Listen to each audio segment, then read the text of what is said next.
Hello everyone, welcome to my channel. My name is Andrew and happy Thursday. Okay, so Thursday. Thursday is named after the god of thunder himself, Thor. So, in Old Norse, it's Thor's dagger. Thor just being Thor, and dagger just means day. The Romans and the Greek named Thursday after Jupiter and Zeus, and those are basically the father of all gods in their religion, or the top god essentially. So some people think that really Thursday should be named after Odin. However, what the Norse did was, instead of putting the Allfather or Odin in with Zeus and Jupiter, they realized that Zeus and Jupiter had traits more similar to Thor, and Odin had more traits similar to Mercury. So that's why Odin is Wednesday, Thor is Thursday, and basically, yes, Thor is most similar to Jupiter and Zeus in that they control lightning and thunder in the sky. Now, I just want to make a point here. Thor was a redhead, not a stunning blonde as the Marvel movies have made him be, because of Chris Hemsworth's portrayal. What everyone pictures Thor as, by the way, is not an accurate description. He was a redhead with a beard, and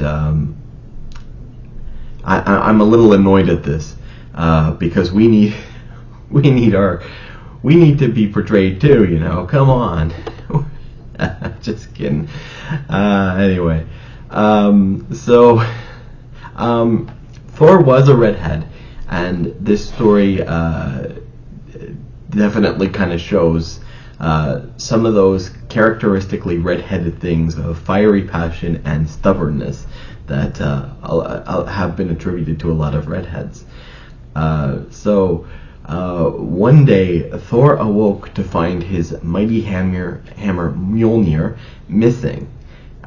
Thor believed this to be another one of Loki's tricks, so Thor went to find Loki and demanded he return his hammer, with a couple threats involved in the process. Now, Loki insisted to Thor that he did not hide or take or steal the hammer, but he thinks he knows who might have. So he decided to travel to Jotunheim, the realm of the giants, and Loki starts talking to a giant named Thrym. Thrym admits to not only stealing Mjolnir, but also burying it 8 miles below the ground. So Loki asks Thrym what he might want in exchange for the hammer, and Thrym states he will only return the hammer if he can marry Freya, the most beautiful goddess in Asgard. Loki returns to Asgard and explains this to Thor. Thor immediately finds Freya and tells her that she's about to be married. Freya is very offended, says no immediately, and it is said that all of Asgard shook with her rage that day. The gods convene a council to try and figure out what to do, and Heimdall suggests that Freya should in fact be married to the giant, but instead of it being Freya, Thor should put on a wedding dress, wear some gemstones, and borrow Freya's special magic necklace, and go in disguise as Freya to go and get his hammer back himself. At first, Thor is completely insulted that they would suggest this of him, and absolutely refused. However, Loki eventually convinces him to go because the giants could use Mjolnir to take over Asgard. So Thor eventually agrees and heads off to Jotunheim with Loki, who agreed to be one of his bridesmaids.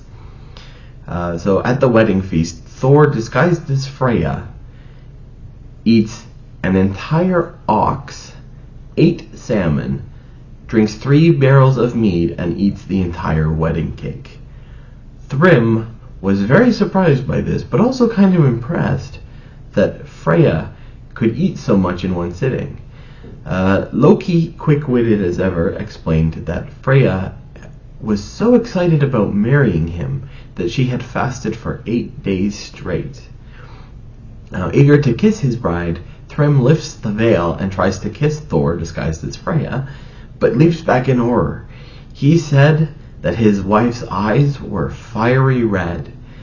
Loki explains that Freya was so excited to marry him that she hadn't slept for 8 days straight. So this tricks Thrym for the time being, and as part of the deal, Thrym goes and recovers Mjolnir and sets it in the lap of Freya, aka Thor in disguise, to bless her. Now, as soon as Mjolnir is returned to him, Thor reveals himself and lays waste to everyone in attendance. He was not a happy person that day. Happy Thor's Day, everybody, and I'll see you in the next one.